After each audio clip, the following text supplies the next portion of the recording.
नमस्कार मित्रों, विनायक क्लासेज के यूट्यूब ऑनलाइन क्लासेज के प्लेटफॉर्म पर आप सभी का स्वागत है। दोस्तों, इंडियन एयरफोर्स और इंडियन नेवी के लिए ये कुछ स्पेशल बैचेज चलाए जा रहे हैं, जिसमें मैं आपको फिजिक्स सब्जेक्ट पढ़ाऊँगा। फिजिक्स सब्जेक्ट में आपके नेवी और एयरफोर्स में जो यूनिट्स दे रखी हैं, जैसा कि आपको पता है, आपके 11th-12th का पाठ्यक्रम ही उसमें मूल रूप से आता है और उस पाठ्यक्रम को ही लेते हुए हम फिजिक्स की पहली यूनिट जो आपके सिलेबस में दे रखी है, वह यूनिट है भौतिक जगत एवं मापन। तो हम पहली यूनिट का ही आज अध्ययन करेंगे। तो दोस्तों, सबसे पहले हमें यह समझना होगा कि भौतिक जगत किसे कहते हैं या भौतिक जगत क्या होता है। तो हम बात करते हैं भौतिक जगत की।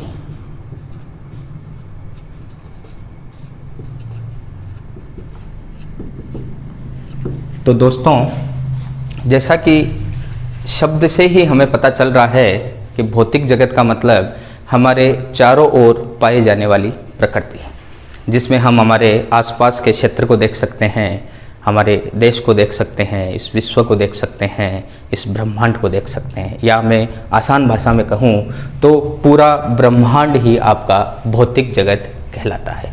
और इस पूरे ब्रह्मांड में जो भी क्रियाएं हो रही हैं, जो भी अन्योन्य क्रियाएं हो रही हैं, उन सब का जो हम क्रमबद्ध रूप से अध्ययन करते हैं, उस जिस क्रमबद्ध रूप से हम जिसके माध्यम से अध्ययन करते हैं, उस विषय को हम फिजिक्स भी कहते हैं। या जो हम कहते हैं कि भाई भौतिक जगत का अध्ययन करने के लिए जिस विषय का उपयोग किया जाता है, उसे हम फिजिक्स कहते हैं। तो सवाल आता है कि व्हाट इज फिजिक्स।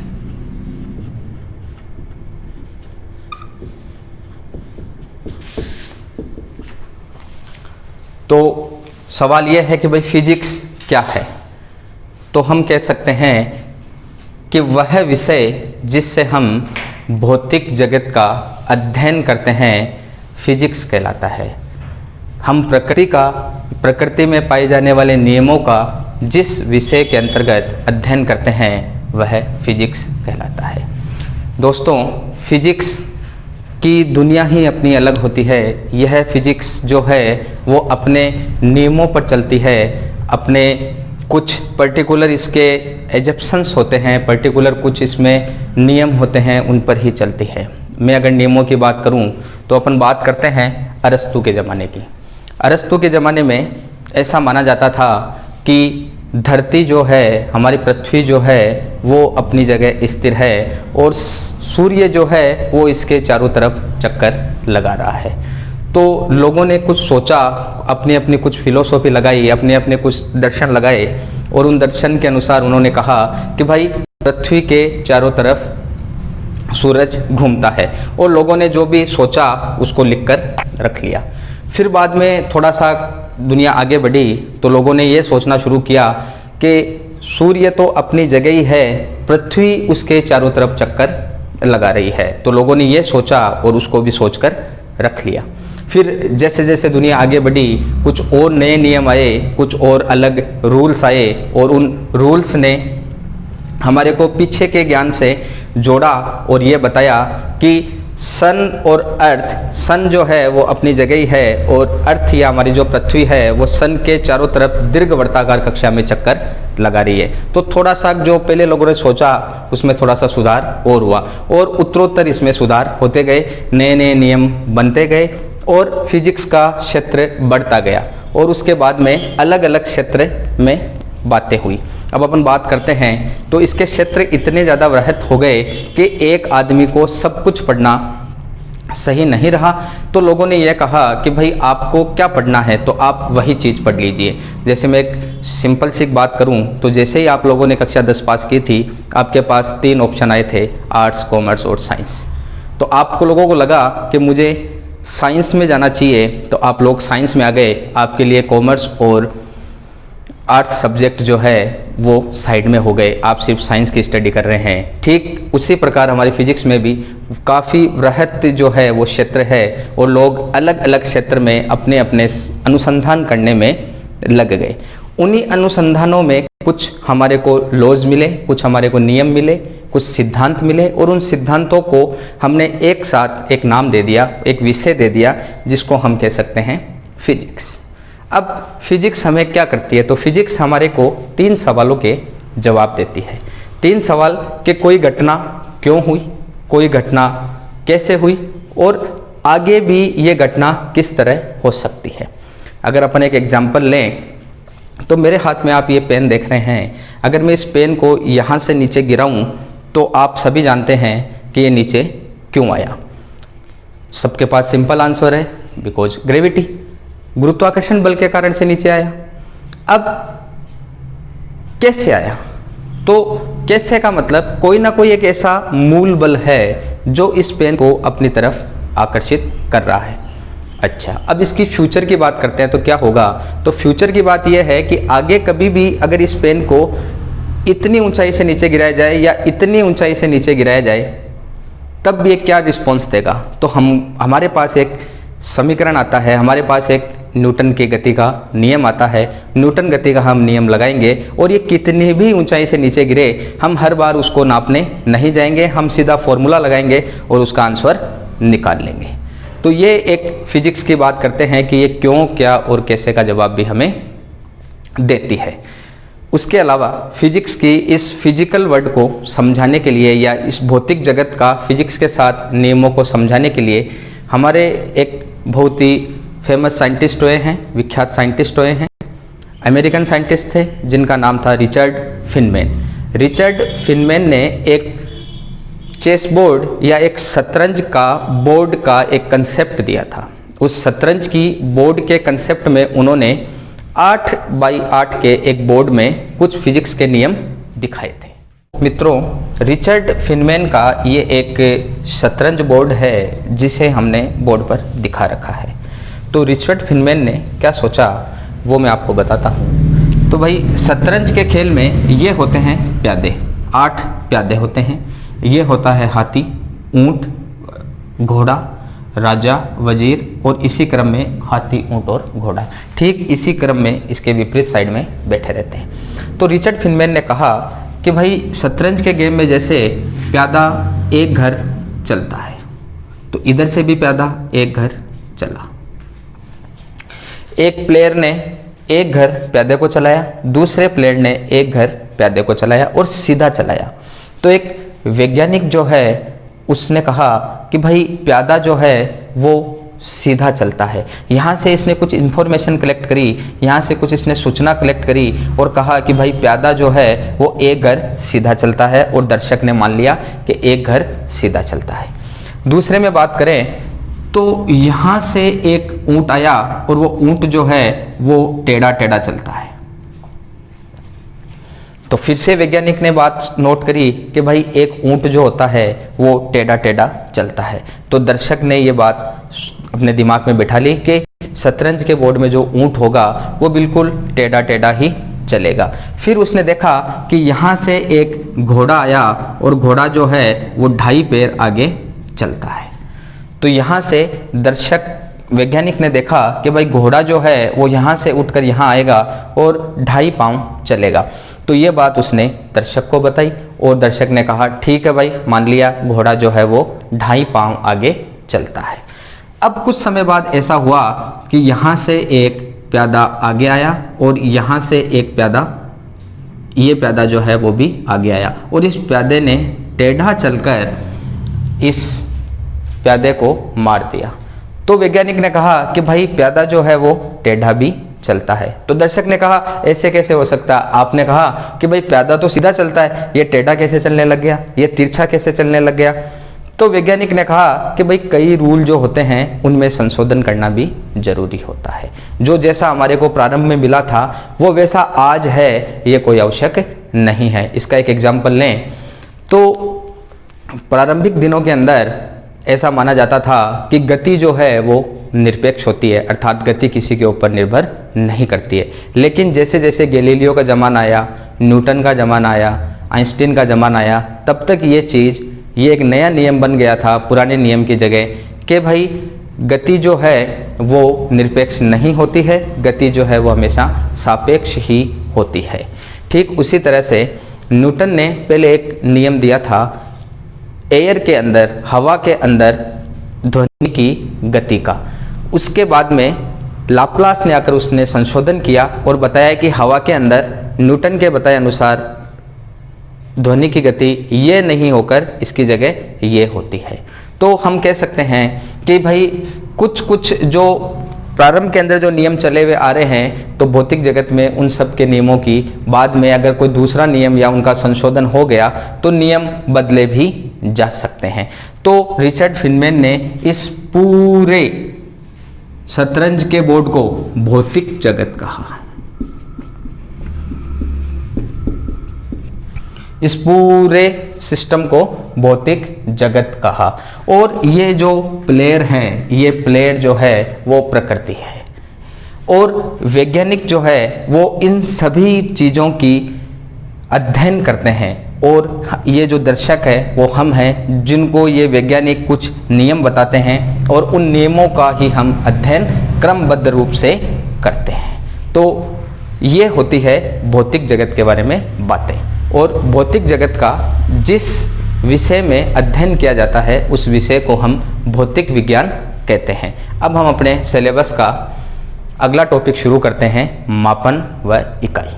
मापन व इकाई की बात करें तो ये आपके 11th क्लास में या आपके कम्पिटिटिव एग्जाम के लिए सबसे मोस्ट टॉपिक जो है उनमें से एक है। यानी कि आसान भाषा में अगर मैं कहूँ तो यहाँ से प्रश्न आना लगभग तय रहता है। तो हम बात करते हैं मापन। अंग्रेजी में बात करें तो इसको कहते हैं मेजरमेंट।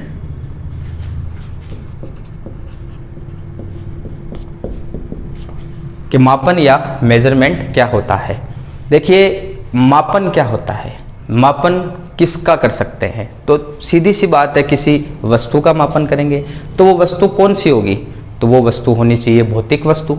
कोई भी भौतिक वस्तु होनी चाहिए जिसको हम फिजिकल क्वांटिटी कहते हैं। कोई भौतिक राशि होनी चाहिए जिसको हम कह सकते हैं, जिसको मापा जा सके, जिसको तोला जा सके, जिसको माप सकते हैं, जिसको तोल सकते हैं, उसी का ही तो मेजरमेंट कर सकते हैं। उसी को ही तो हम मेजरमेंट करना बोलते हैं या मापन करना बोलते हैं।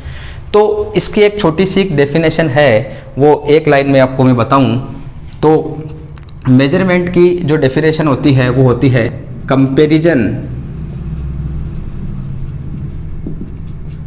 With respect comparison with respect standard, with respect to standard,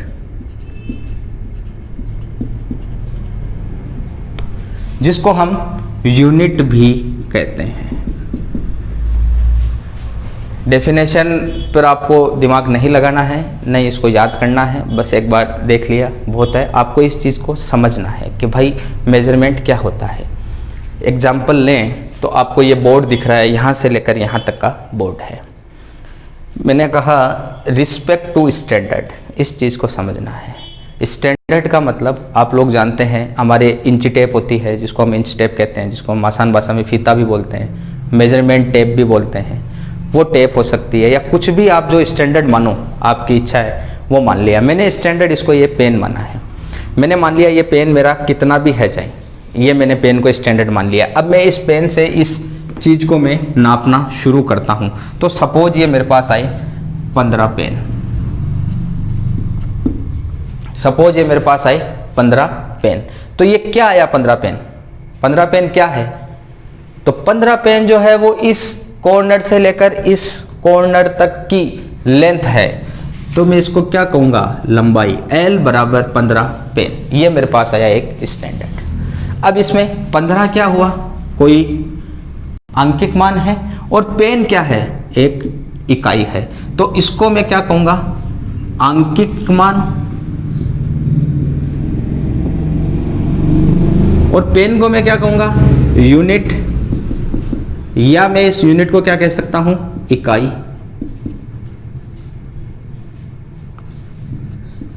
या मैं इस यूनिट को क्या कह सकता हूं, इकाई।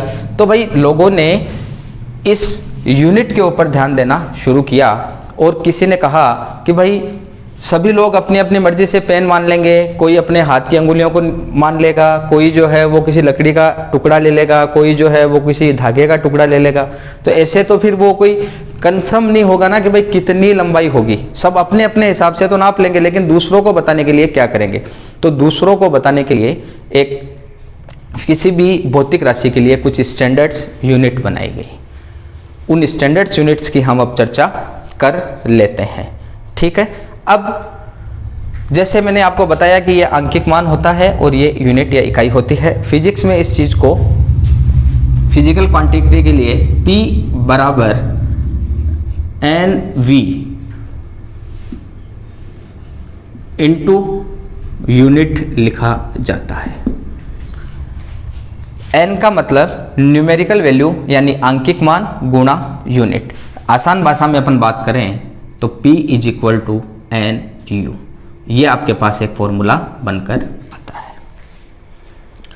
अब आप लोगों को और बता देते हैं इसमें थोड़ा सा कि यहां से लेकर यहां तक की मैंने लंबाई नापी, जो मेरे पास 15 पेन आई। अब मैंने इस पेन को कहीं से भी, मान लो कि जो हमारे पास स्टैंडर्ड इकाई चल रही हैं जिनको हम फिजिक्स में पढ़ते हैं, उनसे मैंने इनको मेजरमेंट किया और मेजरमेंट करने के बाद में मेरे पास कुछ मान आए। उसमें मैंने लिखता हूं 2 मीटर बराबर 200 सेंटीमीटर बराबर 2000 मिलीमीटर। ये मैं 3 मान लिखता हूं।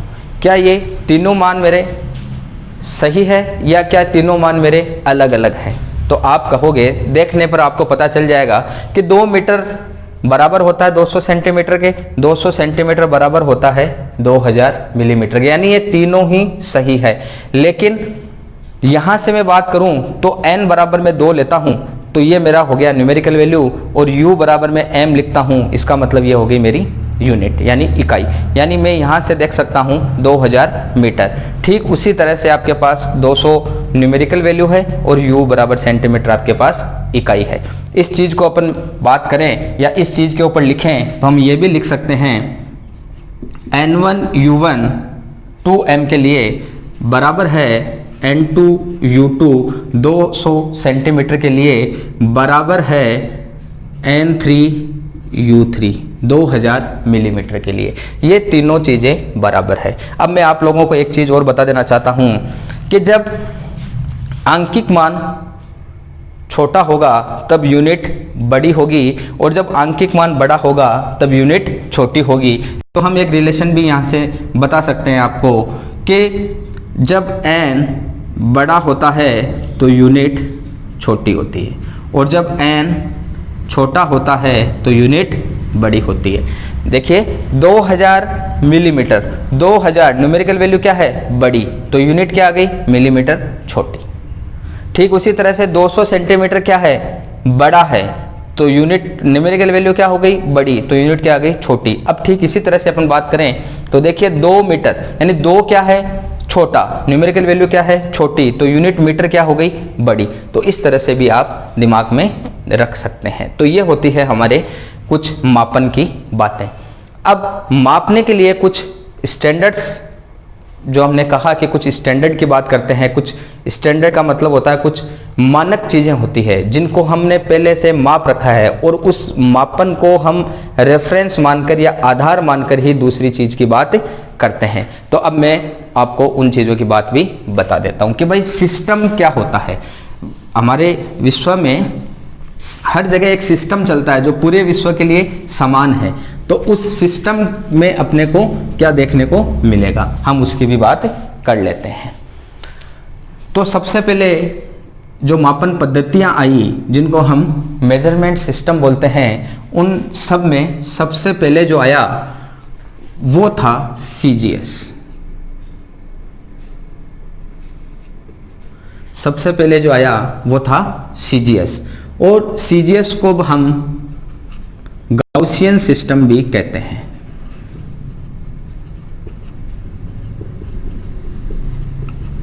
CGS को हम गाउसियन सिस्टम भी कहते हैं। दूसरा जो आया वो आया FPS। एफपीएस को हम ब्रिटिश सिस्टम भी कहते हैं।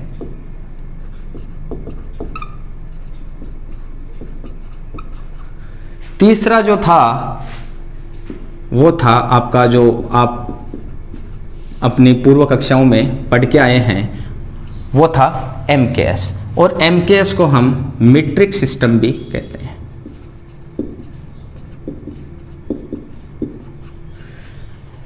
यहां तक तो बातें ठीक थी। 1971 तक, 1971 तक, 1971 तक तो ये सब आराम से चल रहा था। कॉमन रूप से अलग अलग लोग अपने अपने हिसाब से यूज कर रहे थे। उसमें सीजीएस यानी गाउसियन सिस्टम और एमकेएस यानी मीट्रिक सिस्टम जो है वो फ्रांस के सिस्टम थे, फ्रांसीसी लोगों के द्वारा बनाए गए थे। जबकि एफपीएस जो है वो ब्रिटिश सिस्टम था, यानी अंग्रेजों के द्वारा बनाया गया सिस्टम था। 1971 तक तो ये सब कुछ ठीक चल रहा था। लेकिन क्या हुआ कि 1971 में फ्रांस में एक वैज्ञानिकों की कॉन्फ्रेंस होती है, एक वैज्ञानिकों का मेला होता है। उसमें सभी वैज्ञानिक लोग बैठकर इन तीनों पद्धतियों के ऊपर चर्चा करते हैं, और इन तीनों पद्धतियों के ऊपर चर्चा करके ये निकालते हैं कि भाई जो भी भौतिक राशियां हैं उनको मापन करने के लिए कुछ स्टैंडर्ड यूनिट बना दी जाए, कुछ ऐसी मानक पद्धति बना दी जाए जिससे कि हम सारी भौतिक राशियों का मान और मात्रक ज्ञात कर सकें। तो 1971 में उन लोगों ने एक नई सिस्टम बनाई जिसको आप कहते हो एसआई पद्धति, या इसको आप कहते हो इंटरनेशनल सिस्टम, अंतरराष्ट्रीय पद्धति।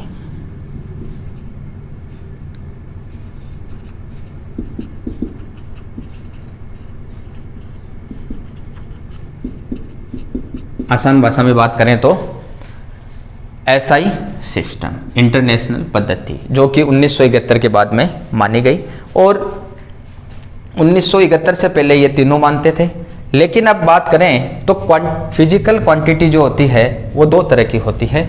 तो मैं यहाँ से फिजिकल क्वांटिटी कह दो चाहे भौतिक राशि कह दो, दोनों एक ही बात है। उसमें नंबर 1 होती है मूल भौतिक राशि और नंबर 2 होती है व्युत्पन्न भौतिक राशि। मूल भौतिक राशि क्या होती है? मूल भौतिक राशि वो होती है जिसमें किसी प्रकार का कोई परिवर्तन नहीं किया जा सके। मूल भौतिक राशि वो राशि होती है जो किसी पर निर्भर नहीं करती है, वो अपने आप में स्वतंत्र ही होती है। व्युत्पन्न भौतिक राशि वो राशि होती है जिसको हम मूल राशि के द्वारा व्युत्पन्न कर सके। अब दिमाग में सवाल आता है कि सर ये मूल और व्युत्पन्न की अलग अलग करने की जरूरत क्या पड़ी? तो इसका सीधा जवाब यह है कि वे भौतिक राशियां इतनी ज्यादा हैं कि हम उनको अलग अलग तरीके से याद नहीं रख सकते हमारे दिमाग में। तो जब इतनी भौतिक राशियों को हम याद नहीं रख सकते तो उनका कोई एक तरीका खोजा जाना चाहिए, और वो तरीका खोजा गया जिसमें भौतिक राशि को मूल और व्युत्पन्न माना गया। जो आप एमकेएस पढ़ते हैं तो एमकेएस के अंदर 3 मूल भौतिक राशियां होती है। उन 3 मूल भौतिक राशियों में लंबाई, द्रव्यमान और समय, लंबाई, द्रव्यमान और समय, 3 मूल भौतिक राशियां इसमें मानी गई थी जो एमकेएस पद्धति में है, और उनको एसआई सिस्टम में भी ऐसा का ऐसा ही माना गया। अर्थात हम ये भी कह सकते हैं कि एमकेएस सिस्टम जो या एसआई सिस्टम जो है वो एमकेएस का ही एक परिवर्तित रूप है। यानी एमकेएस सिस्टम जो है वो अब 1971 के बाद में इंटरनेशनल सिस्टम में पढ़ा जाता है। अब मूल राशि से व्युत्पन्न राशि कैसे निकाल सकते हैं? देखिए, लंबाई जैसे एक भौतिक राशि है वैसे वेग भी एक भौतिक राशि है, त्वरण भी एक भौतिक राशि है, बल भी एक भौतिक राशि है, संवेग भी एक भौतिक राशि है। ऐसे बहुत सारी भौतिक राशियां हैं जिनको हम अलग अलग याद नहीं कर सकते, लेकिन मूल राशियों के द्वारा उनको ज्ञात किया जा सकता है। तो मैं व्युत्पन्न में अगर बात करूं तो मुझे बात करना है वेग की। तो वेग क्या होता है? तो वेग का इकाई जो है वो होती है मीटर प्रति सेकंड। तो देखिए, मीटर यानी लंबाई का ही मात्रक है तो यहां से मीटर आ गया, सेकंड यानी समय का मात्रक है तो यहां से समय आ गया। अगर मैं बात करूं त्वरण की तो त्वरण भी मेरे को मिल जाएगा मीटर प्रति सेकंड स्क्वायर से। अगर मैं बात करूं संवेग की, तो संवेग भी मेरे को इन्हीं मूल राशियों से मिल जाएगा, जिसमें मैं बात क्या कर सकता हूं, द्रव्यमान गुणा वेग यानी संवेग। तो द्रव्यमान का मतलब किलोग्राम, द्रव्यमान की इकाई भी हमने केजी यहां से ले ली, इनटू वेग यानी मीटर प्रति सेकंड, यानी मीटर प्रति सेकंड। हमने संवेग की भी मात्रक जो है वो मूल राशियों से निकाल लिया, जिनसे हमें व्युत्पन्न राशियां मिल गई। अर्थात हमें इनके याद करने की जरूरत नहीं है यदि हमें मूल भौतिक राशियां पता है तो। अब हम बात करते हैं कि ये मूल भौतिक राशियां होती कितनी है। तो बेसिकली मूल भौतिक राशियां होती है 7 + 2 यानी 9। मूल भौतिक राशियां होती है 9, जिसमें 7 जो है वो मुख्य रूप से होती हैं, 2 जो होती है वो सप्लीमेंट्री होती है, यानी 7 मुख्य और 2 पूरक भौतिक राशियां। अब उन 7 को पहले हम देख लेते हैं कि वो कौन कौन सी हो सकती है, जिसमें मैं नंबर 1 पे लेता हूं द्रव्यमान। ये भौतिक राशि है। नंबर 2 लंबाई। नंबर 3 समय। नंबर 4 विद्युत धारा।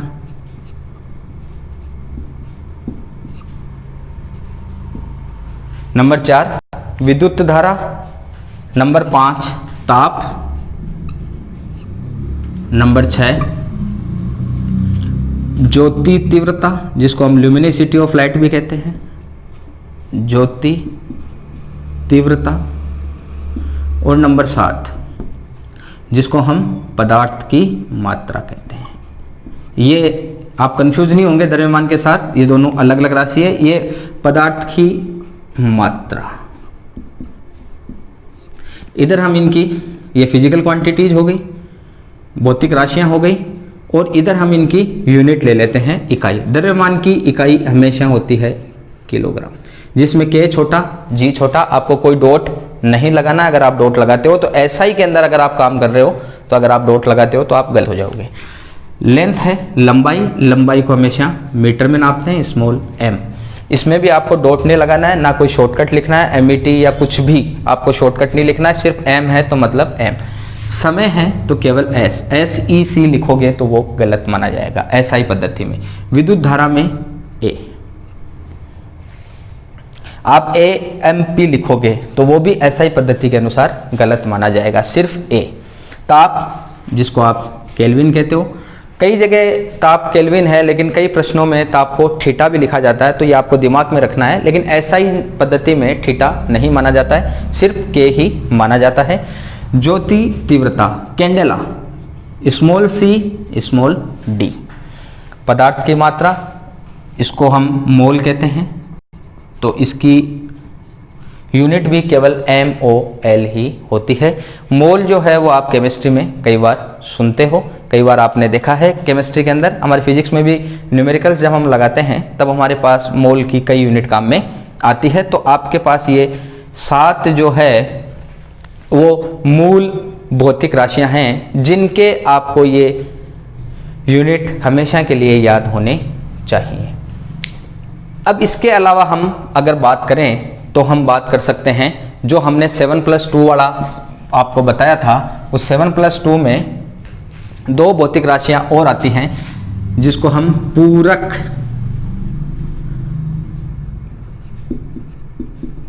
भौतिक राशियां भी कहते हैं। प्रारंभ के अंदर ये 7 ही मानी गई थी, 1971 के अंदर ये जो है वो 7 ही मानी गई थी, लेकिन बाद में वैज्ञानिकों को लगा कि ये 2 राशियां और हैं जिन्हें भी हमें मूल राशियों के साथ जोड़ा जाना चाहिए, तो इनको इनके साथ ना जोड़कर बाद में जोड़ा, इसलिए इनको पूरक भौतिक राशियां भी कहा गया। इसमें नंबर 1 जो है उसको हम कहते हैं प्लेन एंगल या कोण।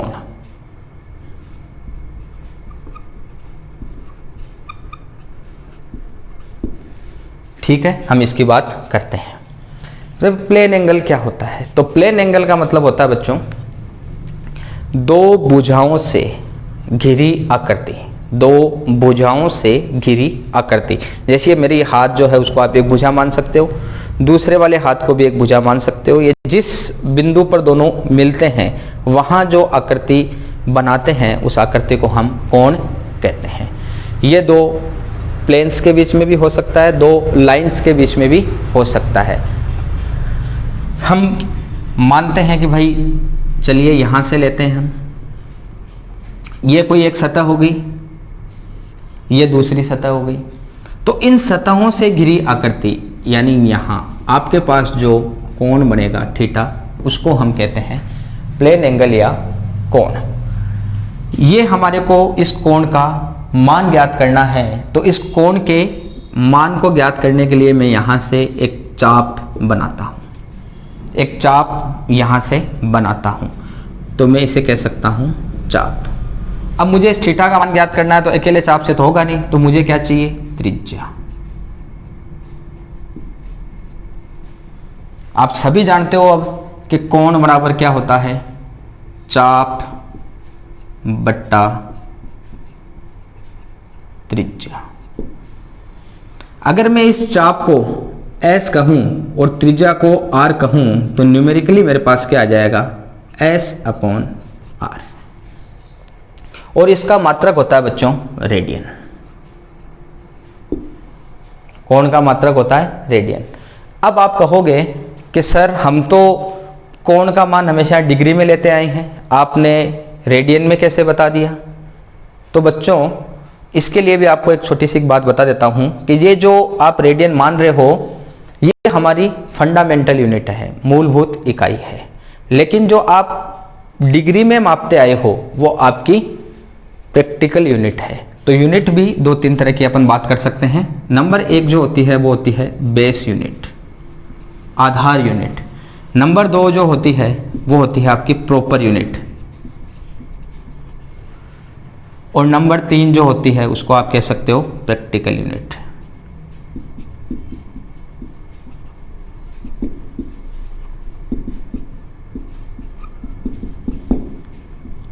ठीक उसी तरह से जो डिग्री जो आप लेते हो वो प्रैक्टिकल यूनिट होती है। अब मैं आपसे एक बात करूं कि साहब मीटर क्या है, तो आप सभी जानते हो मीटर क्या है। मीटर आपको कहां मिलता है, लंबाई में मिलता है, यानी मूलभूत राशि में मिलता है। तो मीटर कौन सी यूनिट हो गई, बेस यूनिट हो गई। उसके साथ मीटर और कौन सा हो गया, प्रॉपर यूनिट भी हो गया। अब हम बात करें तो हम यहां से इन तीन चीजों को समझें तो हम वापस यहां आए। ये मैंने शॉर्ट में सीजीएस लिखा था। सीजीएस का मतलब होता है सेंटीमीटर ग्राम सेकेंड। एफपीएस का मतलब होता है फुट पाउंड और सेकेंड। एमकेएस का मान होता है मीटर किलोग्राम सेकेंड। यहाँ मैं आपको एक चीज़ और बता देता हूँ ब्रिटिश सिस्टम में कि हमारे इंडिया में भी आज़ादी से पहले यही सिस्टम स्वीकार था। सारी चीज़ें जो है लंबाई हम फिटों में नापते थे, वजन जो है हम पाउंड्स में नापते थे, समय सेकंड में नापा जाता था। लेकिन अब लगभग एक दो चीज़ों को छोड़कर सारी चीज़ें जो है वो बदल गई हैं। उसमें से हमने सिर्फ एक चीज को अभी तक एडॉप्ट कर रखा है। जैसे हम लंबाई नापने के लिए अभी भी फीट का उपयोग करते हैं, मीटर का उपयोग हम दैनिक जीवन में थोड़ा कम ही करते हैं। तो ठीक उसी तरह से अगर हम बात करें प्रॉपर यूनिट क्या होती है, तो किसी ने बताया कि 1 सेंटीमीटर किसी ने लिख दिया, तो अब आप 1 सेंटीमीटर को कौन सी यूनिट मानोगे भाई। आपने अगर फंडामेंटल यूनिट में देखा तो आपको मीटर मिला, सेंटीमीटर नहीं मिला। लेकिन अगर आप पुरानी यूनिट्स देखते हो तो वहां आपको कौन सा मिलता है, गाउसियन सिस्टम मिलता है, और गाउसियन सिस्टम में सीजीएस सिस्टम मिलता है। तो ये जो 1 सेंटीमीटर के पास आपके जो आ रहा है ये यूनिट कौन सी कहलाएगी, आपकी प्रॉपर यूनिट कहलाएगी। ये आपकी कौन सी यूनिट कहलाएगी, प्रॉपर यूनिट कहलाएगी। यानी यहां पर जो आपको कुछ मिलता है, मैं कहता हूं कि मेरे पास जो कोई एक वजन है वो मेरे पास 5 पाउंड है, तो आप कहोगे सर 5 पाउंड जो है वो हमारे को यहां तो कहीं नहीं दिखा फंडामेंटल यूनिट में, तो हम उसको कौन सी यूनिट कहेंगे, 5 पाउंड को।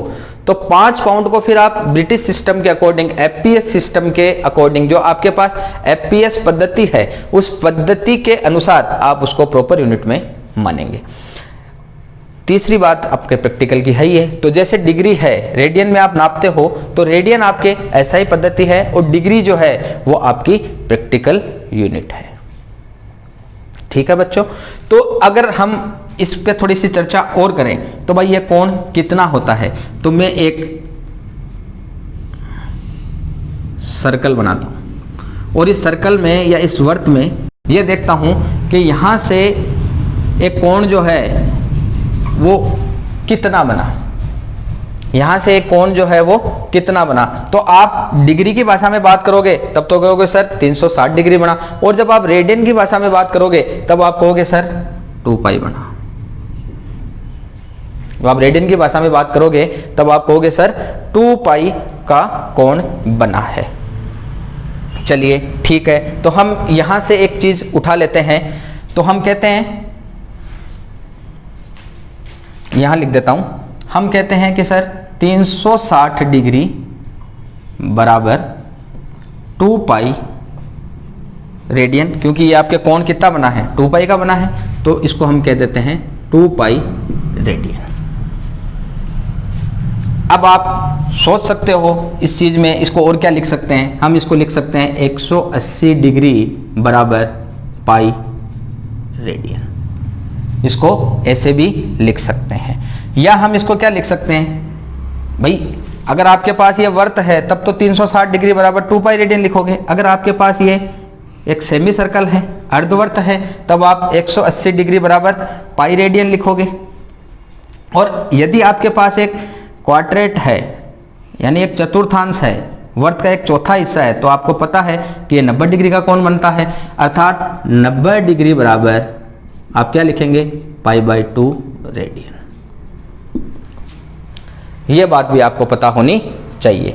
अगर मैं इस चीज को थोड़ा सा और बताऊं तो आपको यह भी एक देख लेना है कि इसको कैसे लिखा जाता है। तो इसको हम ऐसे भी लिख सकते हैं, पाई के ऊपर डिग्री जैसा ही बनता है छोटा सा c, तो इसको हम कहते हैं पाई रेडियन। ये रेडियन का एक चिन्ह भी माना जा सकता है। पाई के ऊपर आप छोटा सा c बना दीजिए अपर स्क्रिप्ट में, तो ये हो जाएगा pi radian is equal to 180 degree. अब आपसे कहा कि भाई एक रेडियन में कितने डिग्री होते हैं, एक रेडियन में कितने डिग्री होते हैं, तो आप आराम से निकाल सकते हो। एक रेडियन बराबर 180 बट्टे, ये पाई नीचे चला जाएगा, तो पाई नीचे चला गया, तो 180 डिग्री बट्टे पाई। जब हमने इसको सरल किया और पाई की जगह हमने 3.14 मान रखा, तो हमारे पास इसकी वैल्यू आई 57.29 डिग्री। तो ये यूनिट आपको याद कर लेनी चाहिए, जो आपके काफ़ी न्यूमेरिकल्स में काम आएगी कि भाई एक रेडियन में कितने डिग्री होते हैं, तो वो होते हैं 57.29। अगर अपन इसको राउंड ऑफ करें तो ये हमारे पास आएगा 57.3 डिग्री। तो ये चीज़ आपको याद कर लेनी चाहिए। तो ये होता है प्लेन एंगल के बारे में। अब हम एक बात कर रहे थे, और उस दूसरी बात में हम दूसरा जो है वो एंगल लेंगे, और उस दूसरे एंगल को जो है हम, इसको मैं ऊपर बना देता हूं,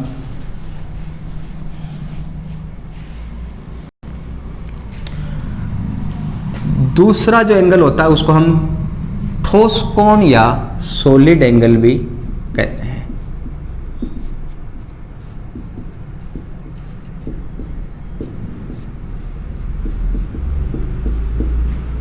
सॉलिड एंगल या ठोस कोण भी हम उसको कहते हैं।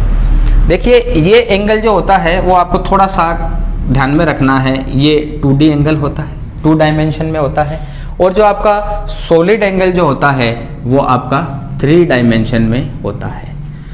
चूंकि 2 डायमेंशन बोर्ड पे बनाना इजी है, इसलिए हम आराम से बना दिए, और जबकि ये ठोस कोण वाला जो है वो 3D है, इसलिए 3D थोड़ा सा आपको प्रिडिक्ट करने में दिक्कत आ सकती है, थोड़ा समझने में दिक्कत आ सकती है, फिर भी मैं प्रयास करता हूँ।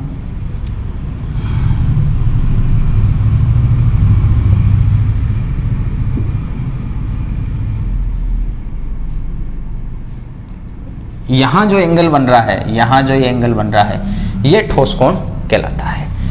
ठोस कोण की मैं बात करूं तो ठोस कोण के लिए आपको वर्त नहीं चाहिए, ठोस कोण के लिए आपको एक गोला चाहिए, एक स्फीयर चाहिए, और उस गोले में आपको कहीं भी इस तरीके से आपको गोले में कुछ एंगल की तरह काटना है। जैसे मैंने ये इस तरह से काटा। अगर अपन आसान भाषा में एक घरेलू अपना एक एग्जाम्पल लें तो आप सभी लोग अभी गर्मी की सीज़न में तरबूज खा रहे हैं, देख रहे हैं। जब आप दुकान के ऊपर जाते हैं तो दुकान के ऊपर जाकर आप जब तरबूज के लिए अगले से दुकानदार से बात करते हैं तो आप सबसे पहला सवाल यही पूछते हैं, भाई साहब मीठा है या नहीं है, अंदर से लाल है या नहीं है। तो एक दुकानदार आपको क्या करता है, तरबूज हाथ में लेता है और कहता है भाई साहब लो, आपको अगर देखना ही है, आपको मेरी बात पे विश्वास नहीं है तो मैं आपको इसको अंदर से दिखा देता हूँ।